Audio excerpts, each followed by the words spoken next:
चिंतन कर सकता है, ज्ञान का चिंतन कर सकता है। इसलिए वर्तमान समय क्या पुरुषार्थ करना है? सकारात्मक बनने का पुरुषार्थ करना है। तो हम सदा सकारात्मक कैसे बने?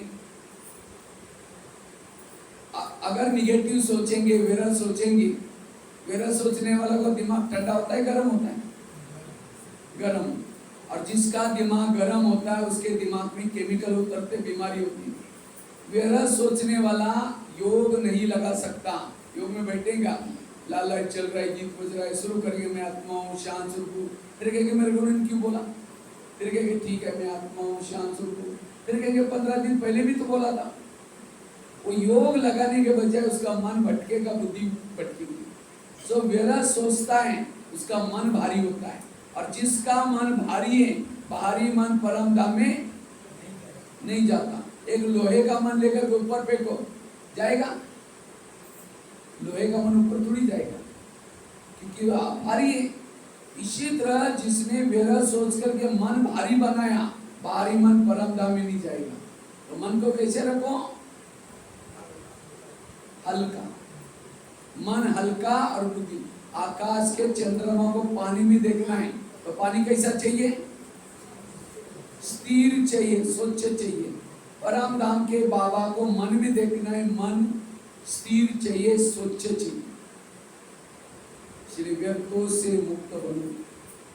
अगर विरल सोचेंगे, टेंशन में आएंगे, निगेटिव सोचेंगे, बीमारियां होने की संभावना है। आज किसी को पेट की बीमारी होती है, ईर्ष्या करने वालों को पेट की बीमारी होती है।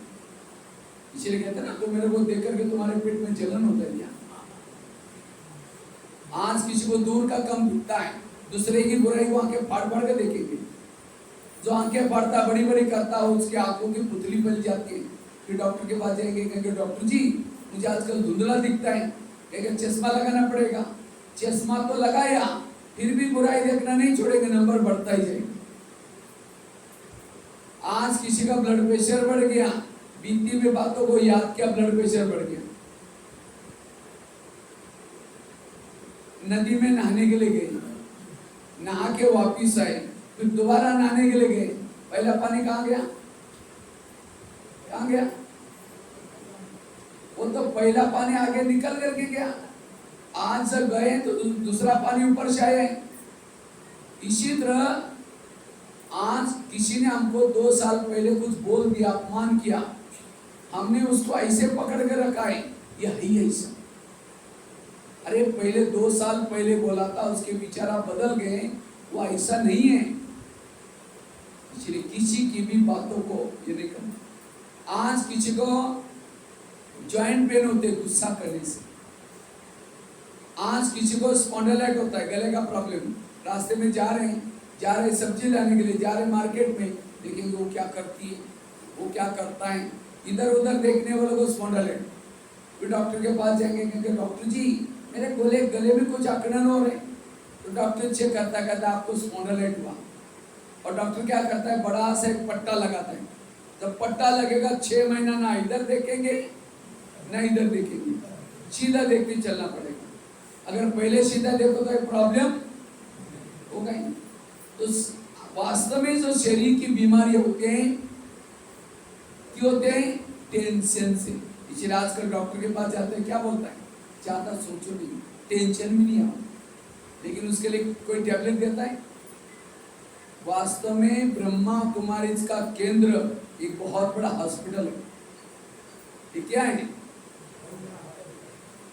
एक दिन आएगा लोगों की लाइन लगेगी यहाँ। तो आपका ये हाल भी कम पड़ेगा, बहुत बड़ा हाल बनाना पड़ेगा। ये ब्रह्मा कुमारी का केंद्र एक धोबी घाट है। ये क्या है? धोबी घाट। यहाँ क्या धुलाई होती है? जन्म जन्मांतर की पतित आत्मा धुलाई होती है। ब्रह्मा कुमारी का केंद्र आत्मा रूपी ड्राइवरों को भोजन करने का डाइनिंग हॉल है। लेकिन केवल थोड़ी आत्माएं आती है ड्राइवर भोजन करने के लिए, और बाकी सारी वो करते हैं भोजन टीवी के सामने, अखबार पढ़ेंगे। अगर निगेटिव भोजन करेंगे, सड़ा गला भोजन करेंगे तो और ही बीमार हो जाएंगे। इसलिए उनको मानसिक बीमारी है। इसलिए वर्तमान समय अगर हेल्दी बनना है, वेल्दी बनना है, तो क्या करो? पॉजिटिव बनो, सकारात्मक बनो। आज किसी को शुगर होते हैं, दूसरों को कंट्रोल में रखने की कोशिश करेंगे। मैं इसकी सास हूं, मैं इसका पति हूं, मैं इसकी माँ हूं, लेकिन आजकल कोई किसी का कहना नहीं मानता। फिर कह के मेरा कोई नहीं मानता, मैं क्या करूं? और ऐसे केमिकल होकर के शुगर हो गई। जब शुगर हो गई तो क्या करेंगे? मीठा खाना बंद करेंगे, टेंशन में आना बंद नहीं करेंगे। इसलिए व्यर्थों से मुक्त बनना। आज किसी को ब्रेन ट्यूमर होता है, क्यों होता है? हमारे ब्रेन में बालों से भी महीन नसें होती है। ये नशे क्या काम करते हैं? खून सप्लाई होता है, लेकिन जब व्यक्ति तनाव, टेंशन में आता है, वो नशे फट जाती है और उसका कोई इलाज नहीं है। इसलिए कभी भी टेंशन में नहीं आओ। और टेंशन क्यों आता है? ज्यादा सोचने से। ये ब्रह्मा कुमारी का टोटल ज्ञान किसने? मन को चुप रखने के लिए। और जिसका मन चुप है वो आत्मिक स्वरूप में रहता है, वो आत्मचिंतन कर सकता है, उसकी हेल्थ भी अच्छी रहेगी, संबंध भी अच्छे रहेंगे, उसके जीवन में सुखी सुख अनुभव होगा। इसलिए कहते हैं मन जीते सो जगत जीते। मन को जीतना, वही जगत जीत बन सकता है। इसलिए व्यर्थों से मुक्त बनना। तो मेरे अंदर निगेटिव या पॉजिटिव कैसा पता चलेगा? अगर कुकर को गैस के ऊपर रखेंगे तो क्या होता है? क्या हो जाएगा? गर्म हो जाएगा।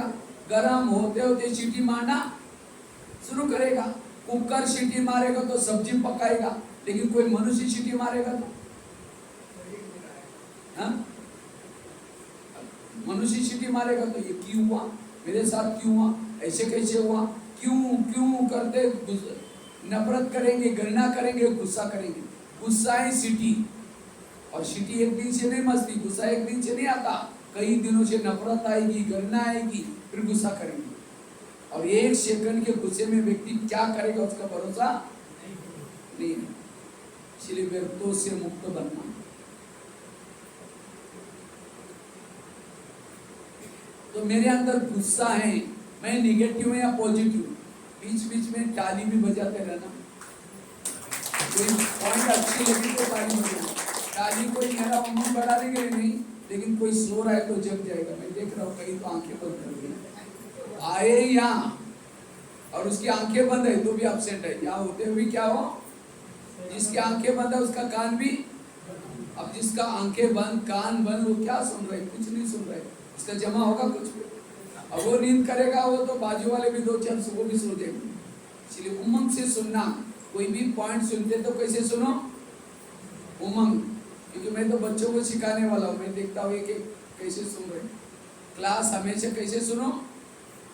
उमंग उत्साह में सुनना। इसलिए सभी आंखें खोल करके बैठना।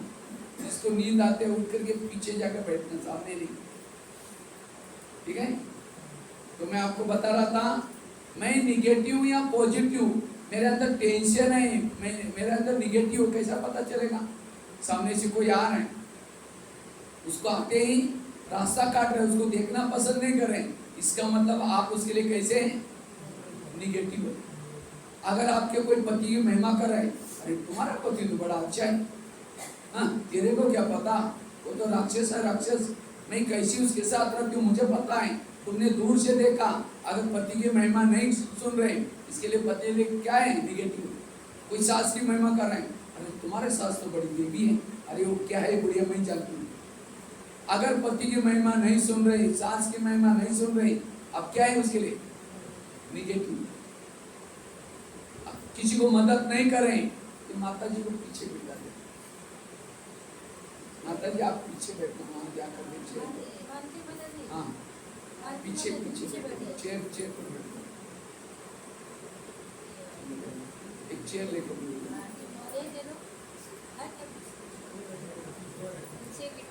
हाँ। तो बता रहे थे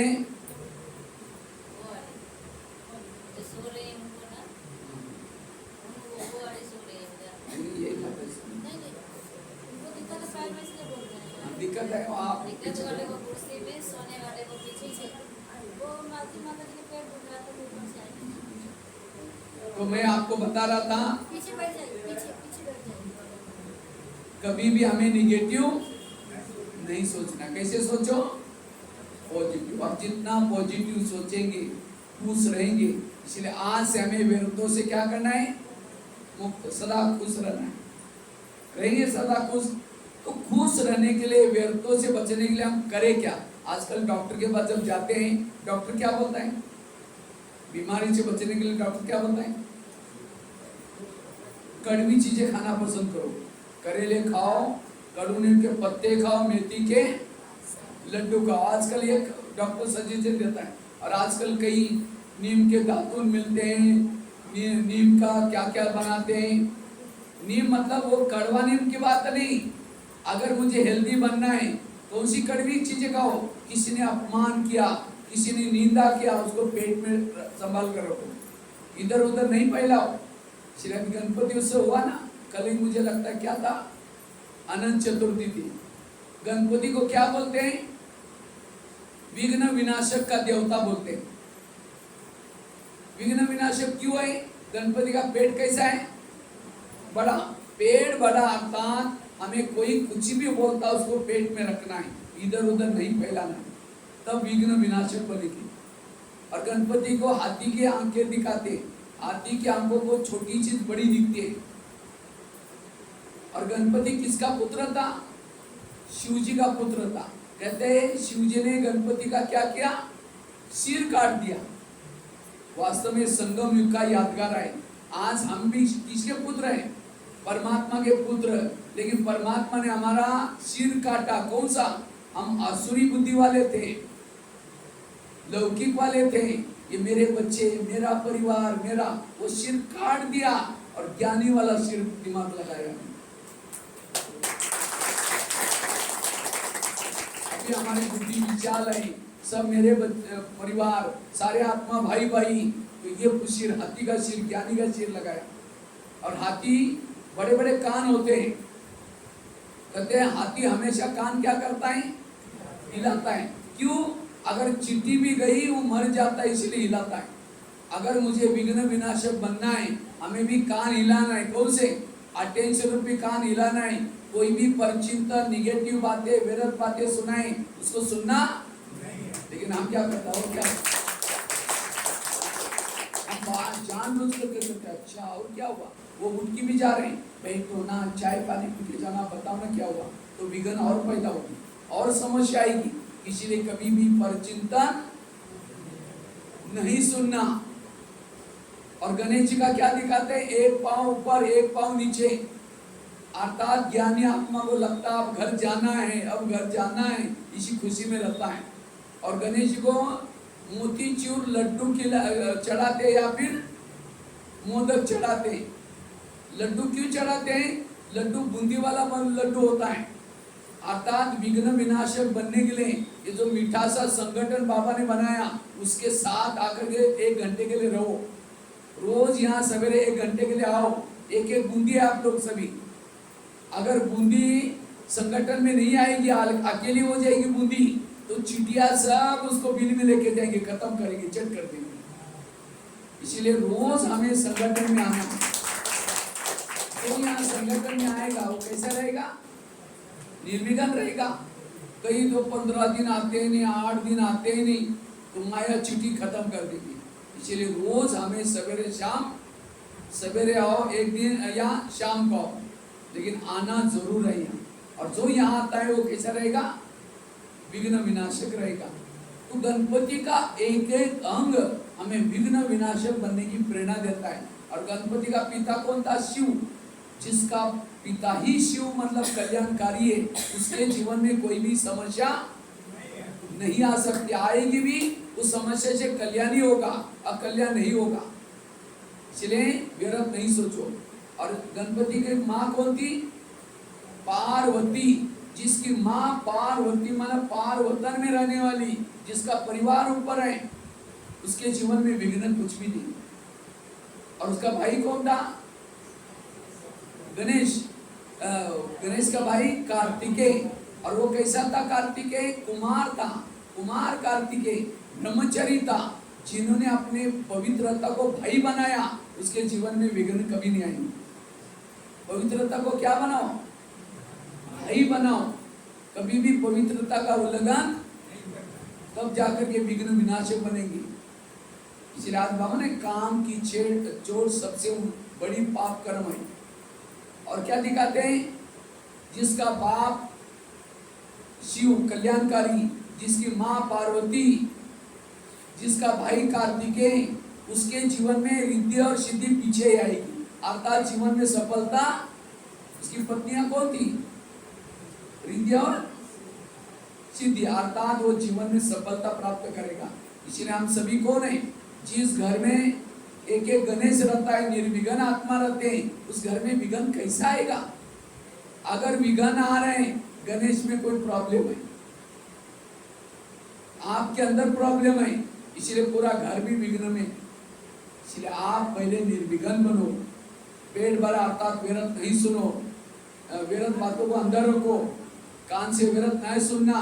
और हाथी की आंखें दिखाते, हाथी की छोटी चीज भी हाथी को बड़ी दिखती है, अर्थात ज्ञानी आत्मा को छोटी गलती भी बड़ी दिखती है, वो गलतियां नहीं करता, इसलिए विघ्न विनाशक। तो हम निर्विघ्न बनने के लिए सबसे पहली बात है कर्म गति को समझना। आज कई भाई बहनों को विघ्न पैदा होता है, क्यों पैदा होता है? कर्मों का ज्ञान नहीं है। आज कई माता कहते हैं, समझो कोई बहु ज्ञान में चल रहे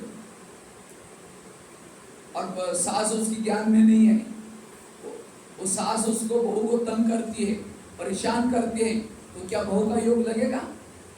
उसको बार बार वो सास दिखाई पड़ेगी। अगर वो सास और बहू का पिछले जन्म दिखाई जाए तो आज जो सास है पिछले जन्म में कौन थी? बहू थी, और जो बहू है वो कौन थी? सास। इसीलिए कहते हैं ना, सास भी कभी बहू थी। आज वर्तमान समय हमारे जो प्रॉब्लम है, हमारे प्रॉब्लम कोई व्यक्ति के द्वारा नहीं आ रहे, हमारे ही कोई कर्मों का परिणाम है। जिसने कभी सास बनकर के किसी को तंग किया है, पति बनकर के तंग किया है, उसके जीवन में विघ्न है। तो विघ्नों का कारण है हमारे ही गलत कर्म। इसलिए इस कर्म गति को याद रखो। आज बाबा ने कितना कहा, बच्चे कभी भी गलत काम, ब्राह्मण बनने के बाद कोई भी गलत काम नहीं, तो सारे पुण्य क्या हो जाएंगे? नष्ट हो जाएंगे। ब्राह्मण बनने के बाद कोई भी गलत काम नहीं करो। कई बाबा के ज्ञान में चलते हैं, चलते चलते श्रीमत का उल्लंघन करते हैं, किया पुण्य खत्म हो जाएगा। इसलिए ब्राह्मण बनकर के कोई गलत काम, कई कहते हम ओम शांति भी जाते हैं, ब्रह्मा कुमारी भी जाते हैं, तो भी हमारे जीवन में प्रॉब्लम क्यों? ब्रह्मा कुमारी में कब से आ रहे? इसी जन्म में आ रहे। पिछले जन्म में वे थे ओम शांति में, और उसी समय जो गलत कर्म क्या छुमंतर हो गया। अगर बाबा के ज्ञान में चलते हैं तो भी समस्या है, ये मेरे पिछले जन्मों का हिसाब है। इसलिए कभी भी समझो, चलते चलते किसी ने आपको गाली दी, क्या समझो? अच्छा, इनका भी बहुत दिन का बाकी था, पूरा हो गया। अगर आपको पति तंग करता है, इसका मतलब आपने भी कभी कोई पति बनकर के उसको तंग किया था। आजकल पेट में, आजकल दुनिया में ऐसा चलता है, अगर कोई पेट में बच्चा या बच्ची है, चेक करते हैं, बच्चा या बच्ची चेक करते हैं। अगर बच्ची है तो क्या करते हैं? आजकल कोई पसंद नहीं करता, तो क्या करते हैं?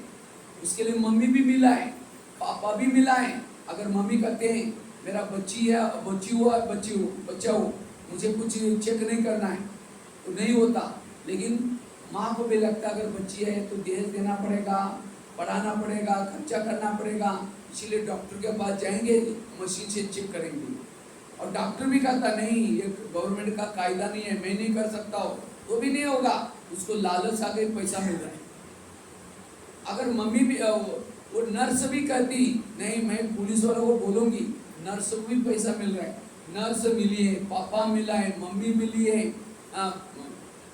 सब मिले, डॉक्टर मिलाए और सभी मिल करके उस, और बच्ची भी कुछ नहीं कर सकती, वो छोटी है, लात भी नहीं मारेगी चारों को। अब उसको निकाल दिया, निकाल करके कचरे में फेंक दिया, कुत्ते ने खा लिया। आत्मा तो मरी नहीं ना, वो आत्मा सारा देखती मेरे साथ क्या कर रहे हैं। वही आत्मा अपना बदला लेने के लिए अगले जन्म में वही डॉक्टर का, वही माँ का, वही नर्स का, वही पिताजी का, सबका मर्डर करके कचरे फेंक दे। जब हम ऐसी घटना देखते हैं तो क्या सोचते हैं, अरे एक व्यक्ति ने 4 को मारा, क्यों मारा, कारण तो होगा ना। इसलिए कभी भी गलत कर्म नहीं करना है, कभी अपने भव को तंग नहीं करो। अगर भव को तंग करेंगे वही भव अगले जन्म में आपके लिए तंग करेगी।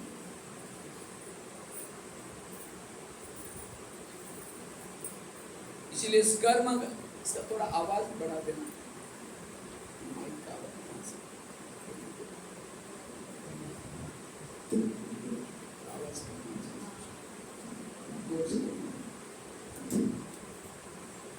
तो इसलिए क्या,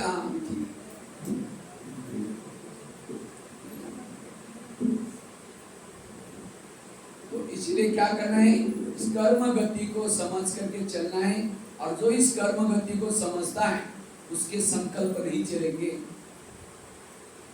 कर्मों से शरीर बनता है, कर्मों से संबंध मिलते हैं। इसलिए भजन है ना, किसके झोले में कांटे हैं तो किसके झोले में फूल। कोई कारण होगा रे, कोई कारण होगा बांटने वाला, कोई लूला है, कोई लंगड़ा है, कोई आंधा है, क्यों कर्म। इसलिए आज बाबा ने कर्मों की हुई गति बताई। कभी भी ब्राह्मण बनकर के गलत काम नहीं करना है। अज्ञान में किया इतना पाप नहीं होता है, लेकिन ज्ञान में करने चलने के बाद कोई पाप कर्म करता है, ये का कई करते। जब हम शुरू में आए थे ना, हमारा योग बहुत अच्छा लगता था, लेकिन अभी पता नहीं क्या हो गया। शुरू में आए थे, ज्ञान योग करते थे, लेकिन बाद में धीरे धीरे आलस के वश हो गए, किसी की भावना खराब किया, पर चिंतन किया और एक का सगुना बढ़ना शुरू हो गया। इसलिए ब्राह्मण बन करके गलत काम नहीं करना है। एक महाभारत की एक मैं घटना आप लोगों को सुनाता हूँ। महाभारत में पांडव बड़े हो गए, कौरव बड़े हो गए। अब सभी को लगता है राजा किसको बनाई जाए, तो सभी कहते हैं जो योग्य है उसको राजा बनाई जाए। तो एक सभा बिठाई कौरव पांडव की, और उस सभा के अंदर 4 लोगों को पकड़ करके लाया। 4 लोगों को क्या किया, पकड़ कर लाया, उसके गले बांधे थे। और सबसे पहले प्रश्न पूछा दुर्योधन को, दुर्योधन बेटा इन 4 ने मिलकर के एक व्यक्ति का मर्डर किया, इसलिए पकड़ के लाया। अगर तुम राजकुमार बनोगे, तुम्हारे सामने ऐसी केस आएगी, तुम उसको क्या सजा दोगे। तो दुर्योधन झट से उठता है, झट से उठता है, कहता अच्छा मर्डर क्या, 4 को भी गले काटो। अच्छा कहा कि बैठो। फिर यही क्वेश्चन क्या किया, युधिष्ठिर को पूछा। कहा कि युधिष्ठिर बेटा अगर तुम राजकुमार बनोगे, तुम्हारे सामने ऐसी केस आएगी, तुम क्या सजा दोगे। तो युधिष्ठिर गंभीर हो गया, कहता है इनकी मैं कुल वर्ण जाति पूछना चाहता हूँ। तो शकुनी उठ करके कहता है इसका जाति वर्ण से क्या मतलब है, मेरे भांजे ने जो बोला वो, क्योंकि भांजे का हमेशा पक्ष रहता है। तो सभी कहते हैं बोला है तो मतलब कुछ कहा है तो कुछ कारण होगा। तो कहा कि इसमें एक शूद्र वर्ण का व्यक्ति, जो 4 मर्डर करने वाले लोग, इसमें से एक कौन है, शूद्र, और दूसरा है वैश्य, तीसरा है क्षत्रिय, और चौथा है ब्राह्मण। तो युधिष्ठिर और गंभीर हो गया। फिर कहता है इसमें जो शूद्र है उसको 2 साल की सजा दो, ये मर्डर करने में शामिल था। और इसमें जो वैश्य है उसको 4 साल की सजा दो। शूद्र को कितनी, 2 साल की, और वैश्य को कितनी, 4 साल की। और कहा इसमें जो क्षत्रिय है उसको 6 साल की सजा दो, ये भी शामिल था मर्डर करने में। और कहा इसमें जो ब्राह्मण है उसको क्या, ब्राह्मण को कितना देना चाहिए, 8। कहा कि इसको क्या सजा देने, मैं नहीं कहूंगा, आचार्य द्रोण बाजू में बैठे वो बताएंगे। इसका मतलब ब्राह्मण है, ज्ञानी है, तो भी ऐसा काम किए, उसको क्या सजा देने मैं नहीं कहूंगा। ये कहानियां संगम युग की यादगार है। आज हम भी ब्राह्मण बनकर के, हम भी शूद्र बनकर के गलतियां की, माफ हो सकते हैं, वैश्य में की माफ हो सकते हैं, क्षत्रिय में की माफ हो सकते हैं, लेकिन ब्राह्मण बनकर के अगर गलतियां करेंगे उसको माफ नहीं होगी। इसलिए आज से हमें ब्राह्मण बनकर के कोई भी गलत काम, अगर श्रीमत का उल्लंघन किया, गलती हो गई। और श्रीमत का उल्लंघन क्यों होते हैं, करते हैं, क्यों करते हैं? लोकलालच। लोग क्या बोलेंगे, अगर इनके पास नहीं गए, समझो 4 साल के बाद आए, अगर इनका भोजन नहीं खाएंगे तो क्या हो जाएगा, ये नाराज हो जाएगा। सीता ने यही भी कहा, जब रावण आया था उसको लगा अगर इसको भिक्षा नहीं दूंगी तो ये क्या करेगा, श्राप देगा बस। और लक्ष्मण ने क्या कहा था, भाभी ये लेखा रेखा उल्लंघन करके बाहर नहीं आना।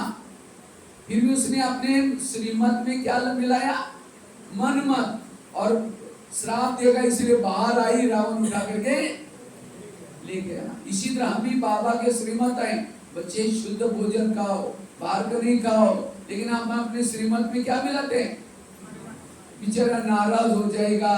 अब उसको तो राजी किया भगवान को, इसलिए कभी भी हमें श्रीमत में मन मत। लोग इस दुनिया में ऐसे हैं, घोड़े पर बैठने में नहीं देंगे, पैदल चलने में नहीं देंगे। इसलिए कहते हैं सुनो सबकी, करो मन की नहीं श्रीमत की। फटाफट बोल दिया आपने मन की। सुनो सबकी, करो श्रीमत की। इसलिए जो श्रीमत के विरुद्ध काम करता है उसका विकर्म बनता है। इसलिए आज से हमें कर्मों पर ध्यान देना है। वर्तमान के मेरे प्रॉब्लम मेरे ही कोई कर्मों का परिणाम है। इसलिए संकल्प चले। कई कहते हैं मैं इसके रास्ते में कभी गया नहीं, मैंने इसका बुरा कुछ किया नहीं, फिर भी ये मेरे साथ ऐसी क्यों करती।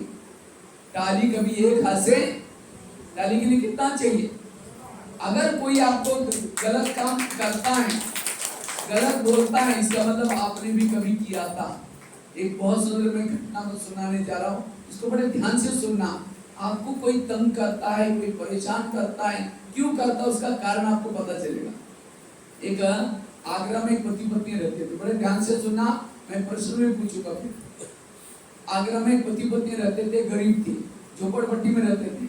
उनके पास एक मेहमान आया। वैसा मेहमान दिल्ली में खरीदारी करने के हिसाब से आया, लेकिन जब वो दिल्ली में आया था दुकान बंद थी। अब उसको लगता है बैठे बैठे भी क्या करूं, मैंने कभी आगरा गया नहीं, देखकर नहीं, चलो मैं आगरा घूम के आता हूँ। व्यापारी गया आगरा, सारा दिन देखा, लेकिन रात को उसको सोने का प्रॉब्लम हो गया। जिस होटल में जाता था, जहाँ भी जाता था, सब कहते थे हमारे होटल बुक है।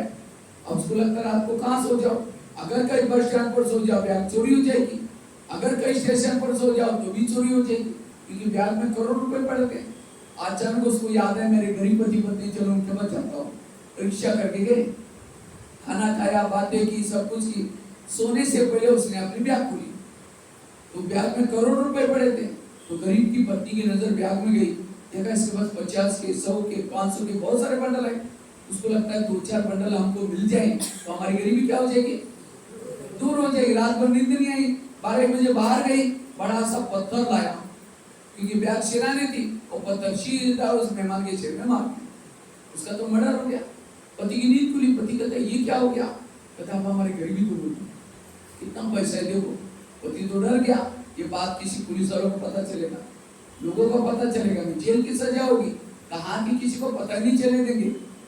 इस व्यापारी को जमुना नदी में डाल देंगे। रात को 2 बजे उस मुर्दे को बोरी में डाला, पीछे जमुना नदी थी उसके अंदर डाल करके वापिस आए, किसी ने नहीं देखा। उन्होंने वापिस आकर के घर में खून लगा था, उस खून के दाग मिटाए। उन्होंने खून के दाग तो मिटाए, लेकिन कर्मों में पड़े हुए दाग को कोई मिटा। इसलिए वचन है ना, कर्म का लेका मिटे न रे भाई, लाख करे कोई चतुर। उन्होंने उसी पैसे से प्लॉट लिया, एक मकान बनाया, दुकान खोला, गहने बनाए, गाड़ी खरीदी। उनकी गरीबी दूर हो गई, लेकिन उनको कोई बच्चे नहीं थे।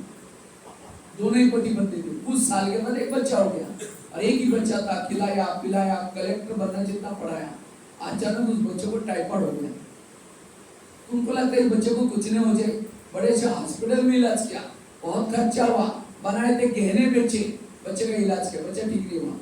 गाड़ी बेची, डॉक्टर की फी दी, तो भी बच्चा ठीक नहीं हुआ। दुकान चालू किया तो उसको भी बंद किया, और बड़े हॉस्पिटल में दिखाए तो भी बच्चा ठीक नहीं हुआ। उनको लगता है बच्चा ठीक हो जाएगा, गाड़ी लेंगे, गहने लेंगे, सब दुकान चालू करेंगे। लास्ट में उन्होंने मकान भी बेचा, झोपड़पट्टी में चले गए। तो एक दिन वो बच्चा कहता है, पापा जी अपने को जो मिला था पैसा खत्म हो गया, अब मैं जा रहा हूँ, बच्चा मर गया। तो बच्चा कौन था? वो बच्चा कौन था? जिस व्यापारी को मारा था। आत्मा तो मरती नहीं ना, आत्मा ना शस्त्रों से कटती है, ना आग में जलती है, ना पानी में डूबती है। वही आत्मा पैसा लेने के लिए बच्चे को है। ये है ऊपर वाला का डंडा, ये आपको क्यों सुनाई? आज आपको कोई पति तंग कर रहा है, माँ बाप ने होटल नहीं देखा, पैसा इकट्ठा किया, और बच्चा कोई ऐसा पैदा हुआ, गलत संगत में जा रहे, नशा कर रहे, माँ बाप को टेंशन आ रहे, वो बच्चा कौन है? आपके पिछले जन्मों का हिसाब है। इसलिए इस कर्म गति को समझने वालों को कभी भी टेंशन नहीं आएगा। इस कर्म गति को समझ करके चलो। और ये कर्म गति का ज्ञान क्या मिलता है? मुरलियों में, टीवी खोलने से, अखबार पढ़ने से नहीं मिलता यहाँ। इसलिए यहाँ से ये ज्ञान के बीज लेके जाओ, और वैसे बीज बो, कभी भी जीवन में दुख नहीं आएगा, समस्या नहीं आएगी। इसलिए आज कई कहते नहीं भाई जी, हमारे घर के पास इतना भ्रष्ट व्यक्ति है, इतना गलत काम कर रहा है, भगवान उसके घर भर रहे हैं। अगर हम ईमानदार रहेंगे तो हम बहुत पीछे रह जाएंगे। आज जो भ्रष्ट व्यक्ति है, गलत काम कर रहे हैं, तो भी उसका घर भर रहा है। क्यों भर रहा है? पिछले उसके कर्म अच्छे थे, इसलिए क्या भर रहा है? घर भर रहा है। आप गलत काम करेगा, उसका फल भी उसको मिलेगा।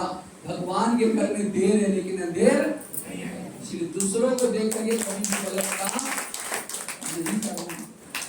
इसलिए इस कर्म गति को समझना जरूरी है। दूसरी बात है, अगर मुझे व्यक्तों से मुक्त बनना है, मन को चुप रखना है, तो क्या करो? गीता का, रामायण का, महाभारत का मंत्र याद रखो। कौन सा? जो हुआ अच्छा हुआ, जो हो रहा अच्छा, जो होगा वो भी। मेरे जीवन की हर घटना में कल्याण है। बच्चे ने गिलास गिराया, इतना गुस्सा करेंगे, तेरे को अकल नहीं, तुम कमा के लो तो पता चलेगा। गिलास था 10 रुपए का, गुस्सा करेंगे, हार्ट में प्रॉब्लम आएगा, 10 लाख रुपए का ऑपरेशन करना पड़ेगा। गिलास भी गिरा, कोई बात नहीं बेटा, दूसरा लेंगे। मन को स्थिर रखो। वो गिलास से भी मत हो कि आपके विचार है। बस स्टैंड पर गई, बस गई, कोई बात नहीं, कल्याण है। जीवन की हर घटना में कल्याण है। एक रामायण की घटना सुनाता हूं, ध्यान से सुनना। राम राज्य बनने वाला था, लेकिन रात में आकर के मंत्रा ने कई को 2-4 उल्टी बातें सुनाई। तुम्हारा बेटा भी तो है, तुम अपने बेटे को छोड़ करके राम को राजा बना रहे। और ये बातें सुन करके राम को राजा बनाने के बजाय 14 वर्ष वनवा में भेजा। सीता गई, लक्ष्मण गया, तीनों भी घर से चले गए। वियोग के कारण दशरथ ने प्राण त्यागा। खाने का प्रॉब्लम, सोने का प्रॉब्लम, घास में सोए। किसके कारण? मंत्रा के कारण। तो मंत्रा को जो भी देखेगा उसकी भावना अच्छी चलेगी, बुरी चलेगी। मैं खुद जब रामायण देखता था, मंत्रा काला सा ड्रेस पहन करके डंडा लेके आती थी स्क्रीन में। मैं कहता था इस बुढ़िया को वो उसको नहीं देखना। लेकिन एक दिन मैंने जब सोचा, तब पता चला मंत्रा ने राम के साथ जो किया वो, अगर मंत्रा रात में ना आती, राम क्या बनने वाला था? राजा। राजा बनता तो जंगल में नहीं जाता, जंगल में नहीं जाता, सीता की चोरी नहीं होती, सीता की चोरी ना तो रावण को ना मारता, रावण को ना मारता, राम की महिमा कोई नहीं गाता। राम की महिमा किसके कारण? मंत्रा के कारण। इसी तरह हर एक के घर में, आस पास पड़ोस में भगवान ने एक दो मंत्रा रखी। चुगली करते हैं, झगड़ा लगाती है, तंग करती है। और आज हमारा जो टेंशन है, तनाव, और वही मंत्रा है, कहते ही यहाँ से चली जाए, मैं बड़ी सुखी रह सकती हूँ। लेकिन अगर राम के पड़ोस में, राम के पास मंत्रा ना होती, कल्याण होता। इसी तरह वही मंत्रा आपका कल्याण करने वाली है। आज तक आपके जीवन में मंत्राएं बहुत आई, इसे अकल्याण हुआ या कल्याण हुआ? अगर राम के जीवन में मंत्रा ना आती, ना हनुमान मिलता, ना अंगद, ना रुचि, ना मुनि, कोई नहीं मिलते। किसके कारण मिले? मंत्रा के कारण। आज हमें बाबा मिला, दैवी परिवार मिला, दीदी दादियां मिली, किसके कारण? आज तक की मंत्रों के कारण। अगर पति तंग ना करता, बहुत प्यार करता, तो कोई बहने आपको बुलाती, माता जी थोड़ा ज्ञान सुनने के लिए आओ ना, धरती पर परमात्मा है। अरे बहन जी हमारे घर में बड़ी शांति, नहीं चाहिए तुम्हारे ज्ञान। उस पति का धन्यवाद, तंग किया और यहाँ आए, इतना सा परिवार में। इसलिए आज तक जिन्होंने तंग किया, परेशान किया, उस सभी घटनाओं से क्या हो गया? कल्याण हुआ। और अभी भी कुछ तंग कर रहा है, उससे भी क्या होगा? सोचो नहीं, मन को चुप रखो। राम जब वनवास से आता है, सारे लोग उसका स्वागत करने के लिए आए थे, मंत्रा कैकेयी नहीं आई। तो राम ने पूछा, माँ सभी पूछा, मेरा स्वागत करने के लिए मंत्रा और कैकेयी माँ क्यों नहीं आई? कहा कि भैया बेटा क्यों नहीं आई, आपको तो पता नहीं। वो सबको छोड़ दिया उन्होंने और क्या किया? कैकेयी और मंत्रा के पास गया राम और उनको कहा कि आप मेरा स्वागत करने के लिए क्यों नहीं आए? तो कहते बेटा हम कैसे आए, हमने तो तेरी चुगली लगाई थी, हमने तो आपको तंग किया था, वनवा में भेजा था। तो राम क्या बोलता है? नहीं माँ, आपके कारण मैं पुरुषोत्तम राम, भगवान राम, विजय राम बन के आया। ये नहीं कहा कि तुम तो बुढ़िया है ना, तो मेरे भी चुगली के 2 थप्पड़ नहीं लगाई। ये रामायण हमें क्या सिखाता है? जिसने मेरे जीवन में बुराई की, उसने मेरे को यह दिन दिखाई। अगर वो बुराई ना करते तो हम यहाँ। इसलिए जो हुआ अच्छा हुआ, जो हो रहा अच्छा, जो होगा वो भी। तो निश्चिंत रहो, कभी टेंशन में नहीं आओ। हर बात में कल्याण है, भगवान कल्याण करिए, दुनिया कल्याण करिए, जो होगा सब अच्छा ही होगा, तब मन चुप होगा। तीसरी बात है, पहली कौन सी बताई? कर्म गति को समझना। अगर कोई तंग करता है, विघ्न डालता है, मेरा पिछला हिसाब चुप हो रहा है, मन चुप। दूसरा जो हुआ। तीसरी बात है, रोज सवेरे सवेरे 3 चीजें करना, कभी भी निगेटिव विचार नहीं आएंगे, कभी टेंशन नहीं आएगा, मन चुप रहेगा, शक्तिशाली बन सकेंगे, निर्विघ्न बन सकेंगे। सब 3 चीजें। पहली, अमृत वेला रोज का योग करना। आज कौन किया था अमृत वेला? हाथ खड़ा करो। अच्छा किया है, चलो बहुत अच्छा। दूसरा, रोज क्लास के पहले आधा घंटे का योग करना। यहाँ क्लास कितना बजे होता है? 6:30 बजे मुरली चालू हो जाती है। योग कितना बजे चालू हो जाता है? 6 बजे। पहुंचते कितने? एक पहुंचेगा 6 बजे, फिर दूसरा 6:15 बजे, तीसरा, चौथा। ऐसा नहीं। अब समझो खेती में भी धान डालते हैं, धान लगाते हैं, पहले क्या करते हैं? हल चलाएंगे, जमीन तैयार करेंगे, फिर लगाएंगे ना। सूखी रहे इसमें डाल करके आ जाओ, उगेगा।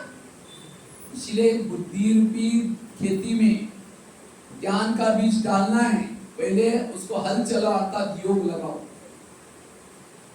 जहां गीता पाठशाला में जाते हैं, मुरली सुनने से पहले क्या करेंगे? आधा घंटे का योग करेंगे। तीसरी बात है, रोज की मुरली सुनना। कहाँ? सेंटर में। और जो ये 3 चीजें करता है, उसको कभी भी निगेटिव विचार नहीं आएंगे, उसको किसी के दोष दिखाई नहीं पड़ेंगे। तो अमृत वेला कौन कौन करता है?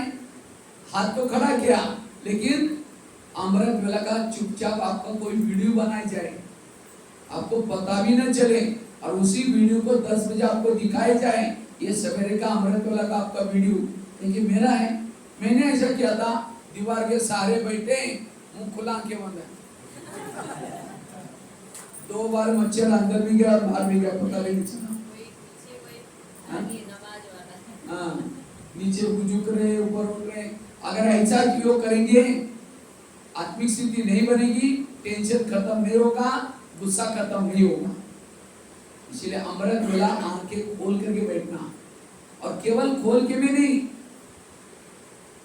समझो कोई मेहमान घर में बैठा है, मेहमान को बुलाओ, मेहमान बहुत बड़ा व्यक्ति है, लेकिन आपका स्नेह प्यारा है इसलिए आया, और जब आपके पास आया आप उसके चेहरे के तरफ देख रहे, कुछ बात भी नहीं कर रहे, उसको कैसे लगेगा? कहेंगे अरे इन्होंने तो मुझे बुलाया और ये तो बात ही नहीं करे। इसी तरह अमृतवेला उठेंगे, बाबा को निमंत्रण देंगे, मीठे बाबा, प्यारे बाबा, पाजा मामा से बातें करने करने करने। इसके लिए भी ताली बजा रहे। इसलिए आंखें खोल करके बैठो। अच्छा, समझ में आ रहा है?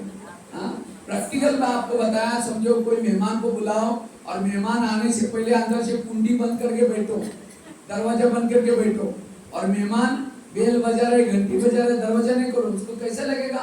अब ये लोग ने मुझे बुलाया, दरवाजे बंद के बैठे और ये तो अंदर ही है। इसी तरह अमृतवेला उठेंगे, बाबा को बुलाएंगे, मीठे बाबा, प्यारे बाबा, पाजा मामा, हमसे बातें करने करने करके सो गए। अब वो तो आया, तेरे द्वार खड़ा भगवान, भगत भले तेरे भगत तो ऊंचा हो गया। इसलिए आंखें खोल करके बैठो, और केवल खोल के भी नहीं। अब मेहमान बैठा, उसके चेहरे की तरफ देखते रहो, फिर घड़ी में देखो और कितना समय देखना, बैठना है इनके ऊपर, देखना है इनके ऊपर। मैं देखता हूँ कई भाई बहन योग लगाते, बाबा को फोटो को देखेंगे, फिर घड़ी में देखेंगे, फिर फोटो को देखेंगे। लगता है कि अब मेहमान को देखेगा, मेहमान सोचेगा शायद मुझे मेरे आने से ये बोर हो गए, मैं चलता हूँ। कई बार जब मैं क्लास कराता हूँ ना, तो कई माताएं धीरे से घड़ी की तरफ देखी, तो मैं समझ गया बोर हो गया, पूरा करना है, खत्म करना है। इसलिए घड़ी को देखने वाला नहीं, एकदम लगन में मगन होकर के बैठो, किसको मिल रहे, किसकी दृष्टि ले रहे। इसलिए आंखें खोल करके नहीं, लेकिन बातें करो, मीठे बाबा आपने मुझे क्या से क्या बनाया, कितनी मुझे शक्ति दिया, आपने कितना ज्ञान दिया। इसलिए ऐसा योग करो। कई तो क्या करेंगे, योग करेंगे, शुरू करेंगे, मैं आत्मा हूँ, शांत स्वरूप हूँ, शक्ति स्वरूप हूँ। अब जा रहे हो चांद सूरज तारांगन के पार, वहां से झुटका लगेंगे, तारांगन से पार से झुटका लगेंगे, नीचे कहाँ गिर जाएंगे? हाँ, इसलिए अटेंशन से बैठो, अटेंशन से बैठना योग में। कई तो दिन में जो नींद करते हैं, मैं देखता हूँ कई भाई बहने क्या करते हैं। एक कुमार ने मुझे क्वेश्चन पूछा, कहता भाई साहब मैं अमृतवेला उठता ही नहीं। मैंने कहा अलार्म लगाए करो। कहता अलार्म लगा तो, लेकिन सुनाई नहीं पड़ता। हमने कहा क्यों? कहता मैं सोने के लिए परंदा में जाता हूँ और अलार्म तो नीचे धरती पर मेरे बेड पर बसता है, इतना लंबा डिस्टेंस है, इसलिए सुनाई नहीं पड़ता।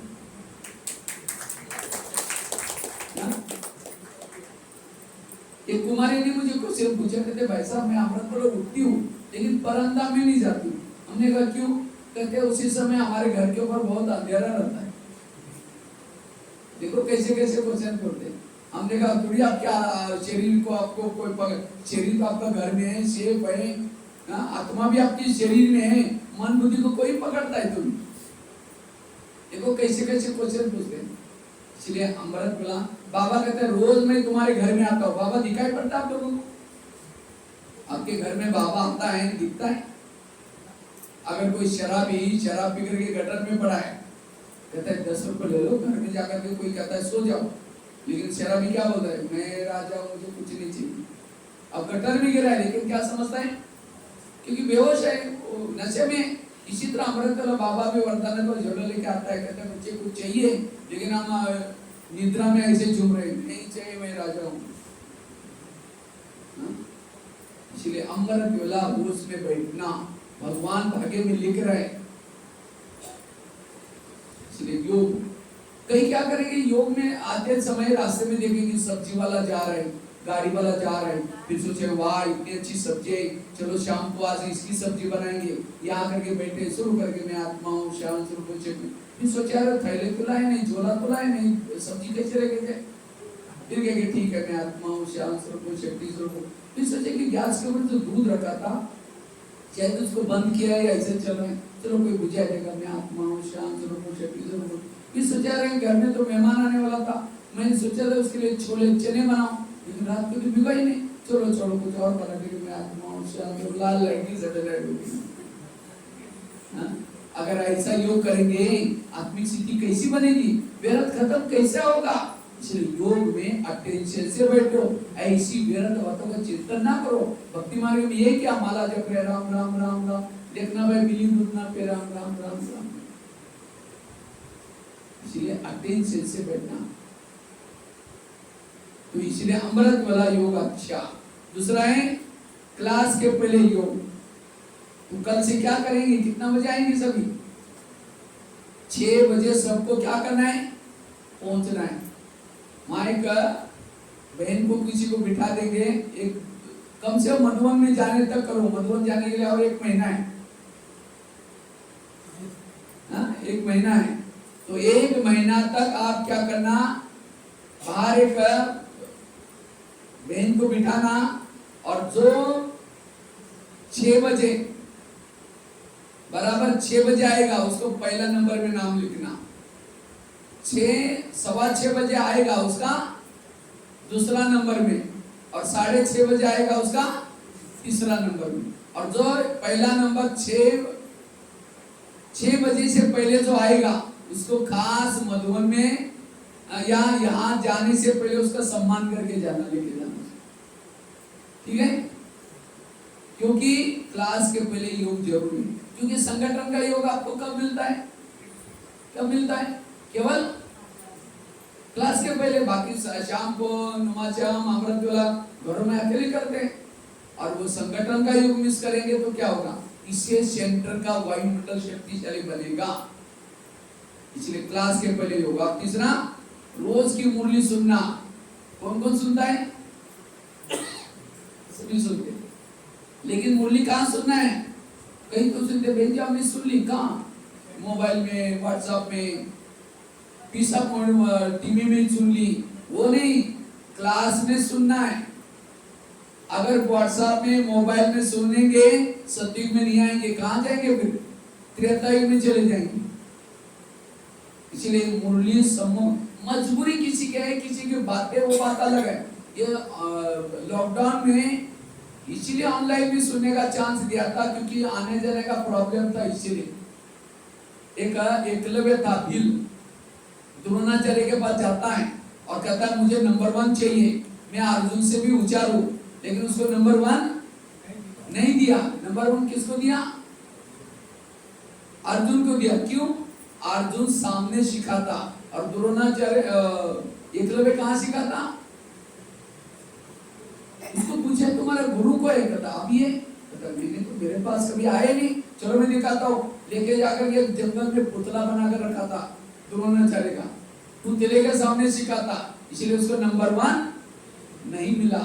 और अर्जुन कहाँ सिखाता, सामने। इसी तरह ये peace of mind, TV, Facebook, WhatsApp, ये भी क्या है, पुतला है, उसके सामने बैठ करके सीखेंगे, नंबर 1 नहीं जाएंगे, होशियार तो बन जाएंगे। इसलिए यहाँ सेंटर पर आकर के मुरली सुनना है। एक बार ब्रह्मा बाबा को दादियों ने पूछा था, बाबा आप त्रेतायुग वालों के लिए पढ़ाई का प्रबंध क्या करेंगे, जो त्रेतायुग में आने वाले, उसके लिए मधुबन में इतना बड़ा हॉल बनाना पड़ेगा, खाने का प्रबंध। बाबा ने कहा कि बच्चे सत्युग की 9 लाख की संख्या क्लास के रेगुलर स्टूडेंट बनाओ, त्रेतायुग वालों के लिए मैं पढ़ाई का प्रबंध अपने आप करूंगा। और आप बाबा ने peace of mind, Murli, Facebook, WhatsApp चालू किया, किसके लिए, त्रेतायुग वाले के लिए। इसलिए पढ़ाई कहाँ पढ़ेंगे, सेंटर पर। तो ये 3 चीजें अंडरलाइन आज के बट्टी से, कौन सी, क्लास के पहले योग, दूसरा अमृत वेला, तीसरा मुरली रोज सुनना। जो ये 3 चीजें करेगा उसको किसी की भी दोष दिखाए। कहते हैं 2 महिलाएं थी, माताएं, एक माता रहती थी 2 मंजिल पर ऊपर, दूसरी रहती थी नीचे की मंजिल पर। तो 2 मंजिल वाली महिला क्या करते, रोज अपने घर की खिड़की से पड़ोसी के छत पर देखती, तो छत पर वो कपड़े सुखाते, उसके कपड़े देकर के पति को बुलाते हैं, कहते इसको कोई अक्ल नहीं, कितने गंदे कपड़े, कितने मैले कपड़े हैं। पति को कहते जाओ पूछ क्यों, वो क्या साबुन लगाते हैं, क्या सर्फ लगाते हैं, पति कुछ नहीं बोलता। रोज बुला करके कहते जाओ पूछ क्यों। एक दिन जब उसने उसी खिड़की से देखा तो पड़ोसी के कपड़े अच्छे दिखने लगे, फिर पति को बुलाया, कहते आज इसको कैसे अक्ल आ गई, कितना अच्छा धोला गया, जाओ पूछ क्यों। पति धीरे से मुस्कुराता और कहता है, आज सवेरे सवेरे मैंने अपने घर के खिड़की के कांच साफ किए, शीशे साफ किए। ताली नहीं बजी अभी। समझ में आया सबको? नहीं समझ में आया? हाँ? दोबारा सुना तो ध्यान से सुनना। एक दो महिलाएं थी, बहुत गहरी बात आई है। ये पढ़ाई ज्ञान योग क्यों जरूरी है, इसी कहानी से आपको पता चलेगा। दो महिलाएं थी, एक महिला रहती थी 2 मंजिल पर ऊपर, दूसरी रहती थी नीचे की मंजिल पर, 1 मंजिल पर।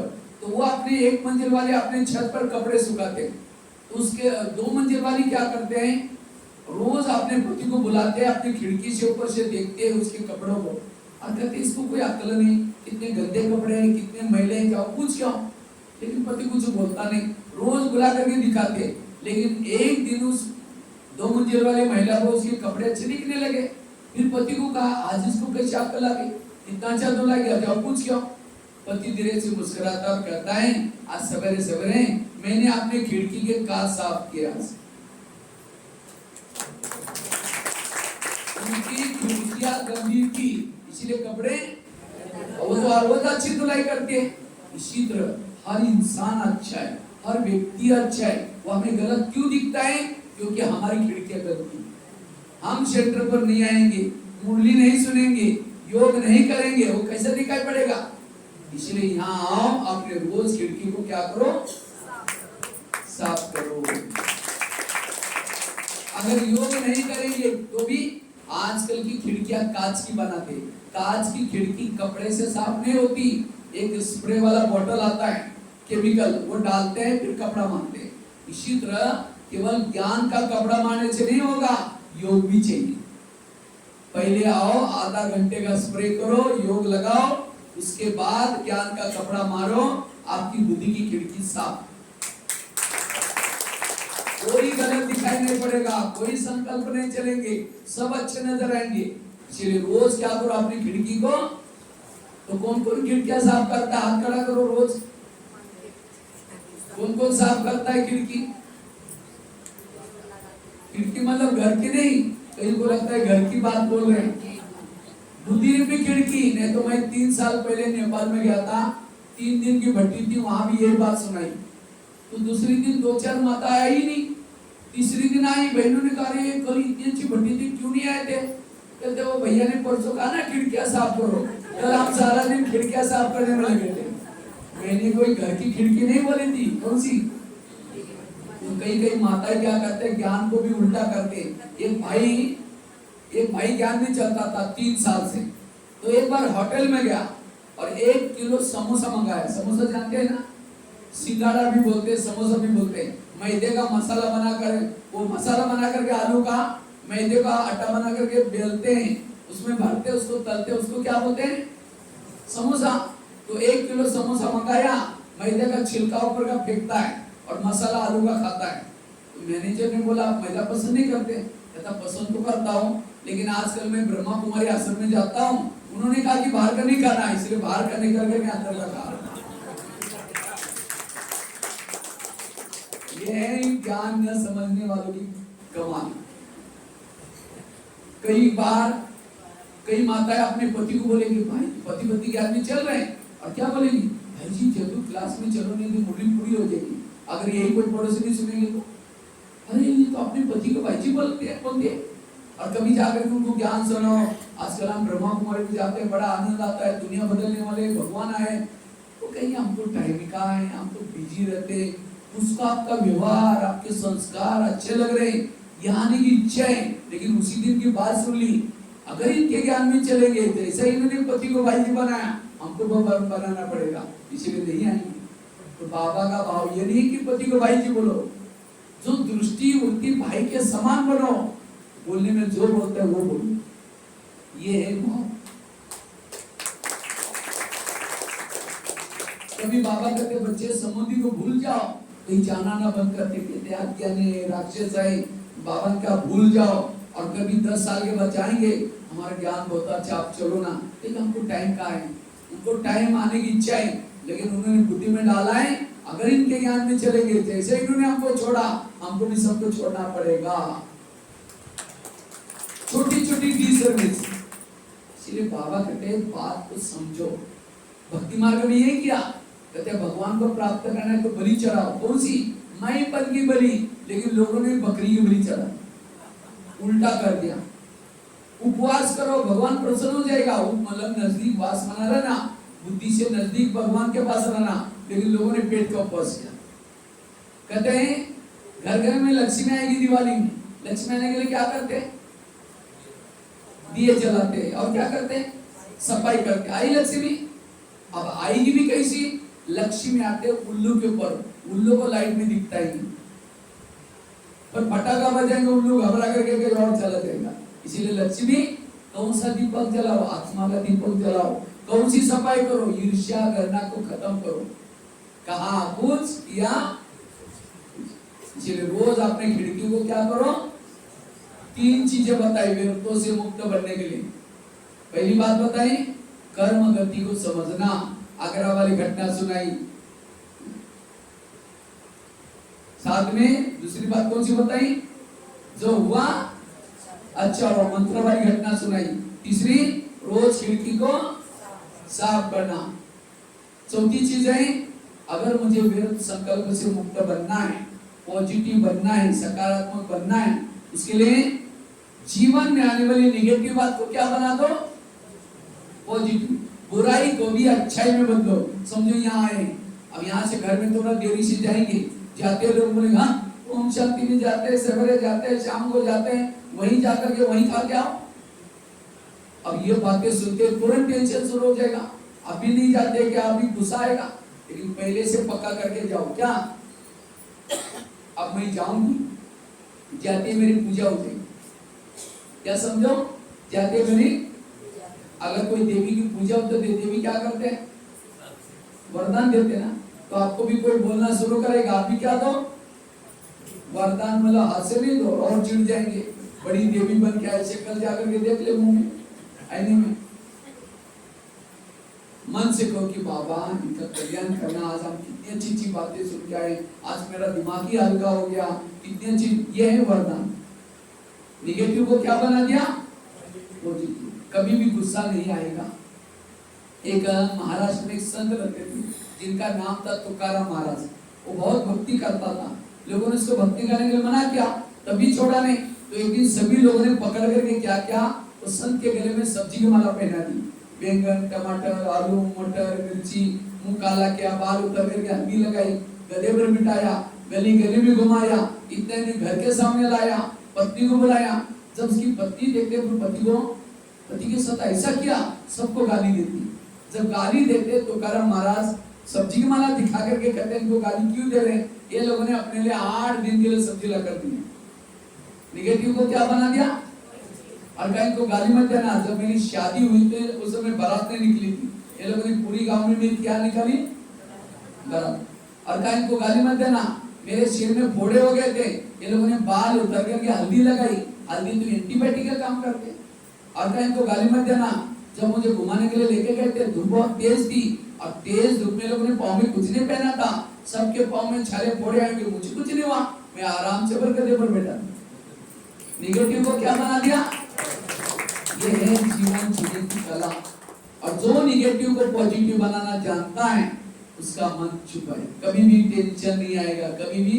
और जिसका व्यर्थों से मुक्त है वो है फरिश्ता, वो है हल्का, उसका योग लगेगा, उसके चेहरे में खुशी होगी। ये है पढ़ाई का मुख्य सार, पॉजिटिव बनना। और लास्ट के बाद सुना करके पूरा करेंगे।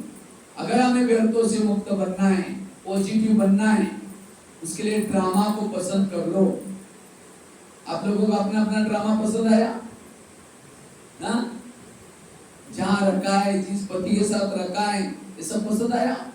या कई कहते क्या बाबा मेरा ड्रामा बना है, अपने पति भी तंग करता है, पड़ोसी भी झगड़ा करते हैं, इसलिए मुझे बहुत टेंशन रहता है, इसीलिए 5000 साल के जब आएंगे, ये जो अभी का जो ड्रामा है वो बदल देना, पति अच्छा देना, पड़ोस ने अच्छा देना, ताकि हम योग करेंगे, टेंशन नहीं रहेगा।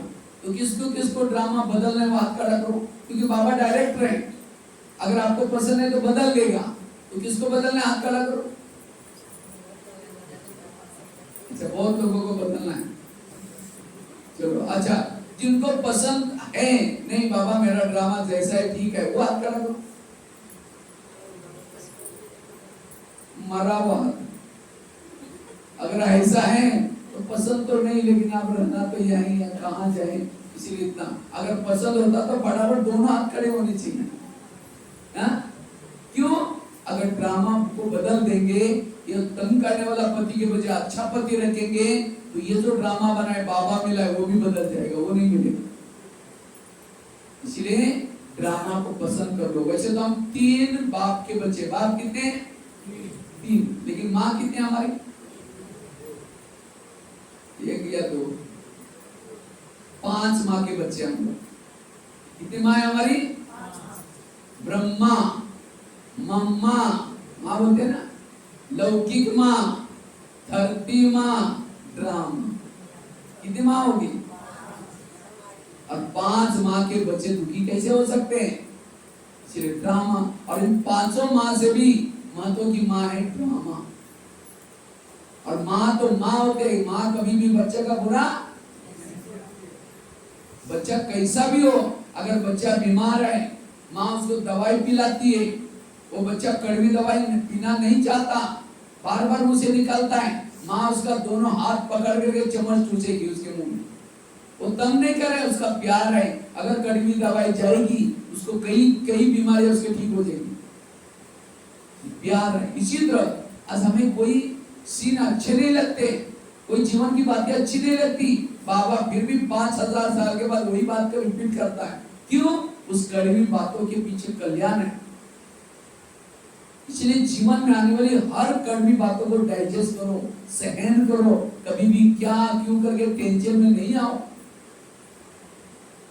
और जो ड्रामा को पसंद करता है वो है व्यर्थों से मुक्त, वो है सकारात्मक। इसलिए ड्रामा ये बहुत महत्व के, अगर व्यर्थों से मुक्त बनना है ड्रामा को पसंद करना जरूरी है। मुझे लगता है 2015 और 16 की जो अव्यक्त मूल्य चली है मधुबन में, गुलजार दादी की हेल्थ खराब थी तो भी प्रोग्राम बने रहते थे, दादी को लाया जाता था और मुरली चलती थी। मुरली क्या चलती थी? वाह ड्रामा वाह, वाह बाबा वाह।